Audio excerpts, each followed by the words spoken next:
This is a easy to read passage on the duties of a history writer. The writer of history, I believe, has a number of duties vis-a-vis the reader if he wants to keep him reading. The first is to distill. So basically, it's on duties of a writer of history. A number of duties. The first is to distill.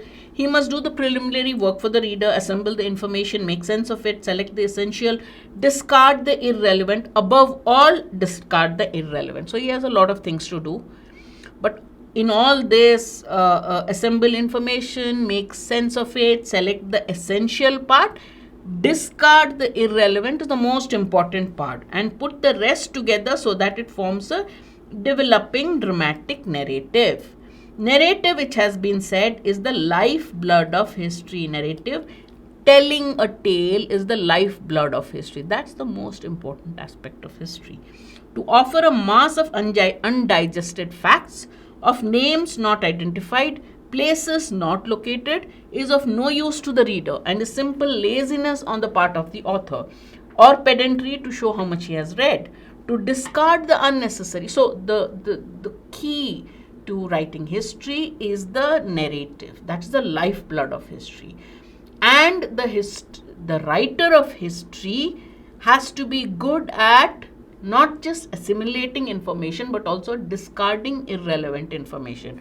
To discard the unnecessary requires courage and requires extra work, as exemplified by Pascal's effort to explain an idea to a friend in a letter which rambled on for pages and ended.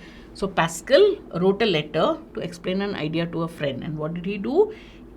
The letter was several pages long. He rambled on and on. At the end, he says, I'm sorry to have wearied you with so long a letter, but I didn't have the time to write a short one. So what can you infer from this? To write a short letter needs more time than to write a longer letter, because you have to decide what to include in the letter and what not to include. Rambling, just putting your thoughts as they come in a letter is easy, but to select the important parts and to discard the irrelevant is what takes more time. The historian is continually being beguiled, means deceived, down fascinating byways and sidetracks. But the art of writing, the test of an artist, is to resist the beguilement and cleave to the subject.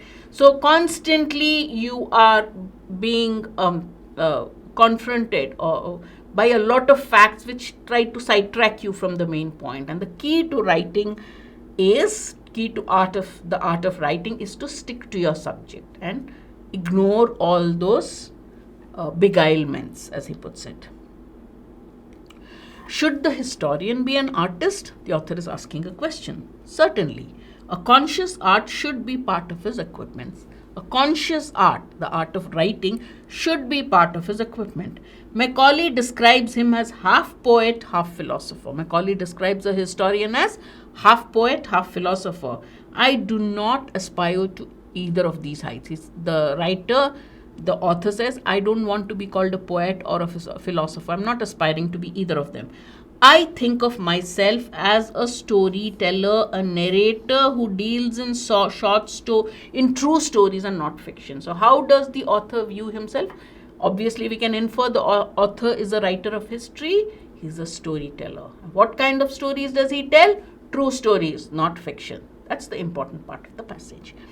The distinction is not one of relative value. It is simply that history interests me more than fiction. He says, I'm not saying that fiction is not valuable. It's not a question of the relative value of history to fiction. He says, I am interested.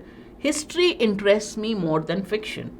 I agree with Van Ranke, the great 19th century German historian, who said that when he compared the portrait of Louis XI in Scott's Quentin Durward with the portrait of the same king in the memoirs of Philip Comines, Louis's minister, he found the truth more interesting and beautiful than the romance. So he is showing two things. One is the portrait, the portrait with the portrait of the same king. Two versions he takes, and he says he was more fascinated by the history, the truth, more than the romance. What is the historian's task? To find out, and then the whole lot is in German. We'll go to the English part. Find out what really happened, or literally how it really was. His goal is one that will remain forever just beyond our grasp for reasons I explained in a note on sources in the Guns of August, a paragraph that no one ever reads but I think is the best thing in the book. So the author says, Rank, who asks, what is a historian's task?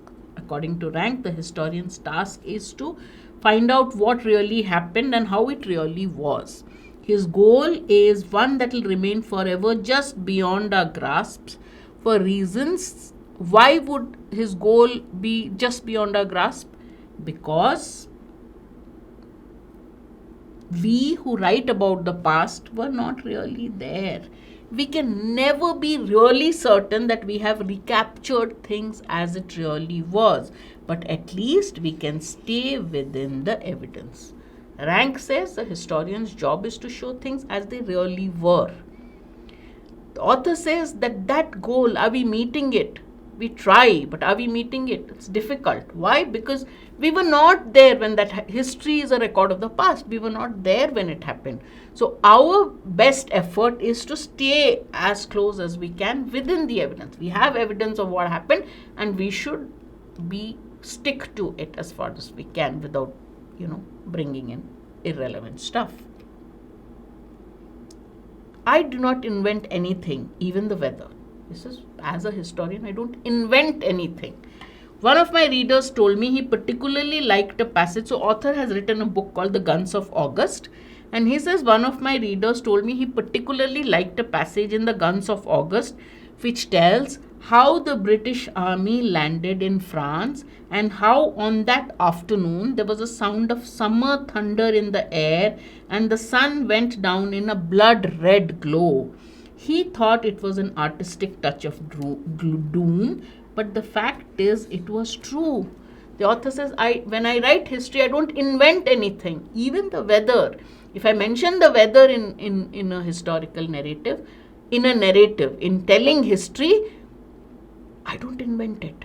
So a reader had once commented to him that I loved this expression you gave about the summer thunder in the air and sun going down. It's an artistic touch of doom. The author says that was a fact. That's what happened according to the evidence, and he just mentioned it. Why does the author prefer to stick to the truth while writing history? Because he says, what is the reason he gives us? The description, he says, Macaulay calls an author, history teller, a poet and a philosopher. He says, I don't. I see myself as a storyteller. I see myself as a storyteller who tells the truth rather than fiction. So why does the author prefer to tell the truth? Because he considers himself to be a storyteller who tells the truth rather than fiction, who narrates the truth rather than fiction. So that's the answer. Let's look at the other option. The truth is more beautiful and interesting than romance. No. The author was quoting somebody who said we saw two portraits of Louis XI, if I remember right, and he found the truth more beautiful than romance. So not that the truth in general is more beautiful than romance. So that the world knows nothing else but the truth. Little extreme. He didn't say anything about that. It is one of the duties envisaged by his conscience. Hasn't mentioned his conscience. So either ways, considers a storyteller who tells facts, who narrates facts. Answer is A.